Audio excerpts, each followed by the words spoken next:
চলতি বছরে হয়েছে প্যারিস অলিম্পিক। এই প্যারিস থেকে স্মৃতিচিহ্নের প্রদর্শনীর আয়োজন করা হয় আগরতলায়। রবিবার রাজধানীতে হয় এক টুকরো প্যারিস। ত্রিপুরা টেনিস অ্যাসোসিয়েশনের তরফে হয় এই অনুষ্ঠানটি এবং কলেজ জেলা আগরতলা ক্লাবে হয় এই প্রদর্শনী। এই প্রদর্শনীতে উপস্থিত ছিলেন রাজ্যপাল ইন্দ্রসেনা রেড্ডি নাল্লু, সচিব ইউকে চাকমা সহ আরও অন্যান্যরা।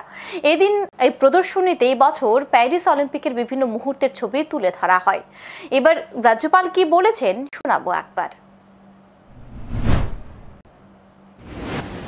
जो जो देखा है उसका फोटोग्राफ्स या किन से मिले हैं, वो क्या बोले हैं, उनका इंस्पिरेशंस, ऐसे ही कुछ सोवेनिर्स, वो क्या देखा है, कैसे कौन से कंट्री का कैसे कैसे है, ये सब अपन को बताने के लिए आज छोटा सा एग्जीबिशन रखा है। ये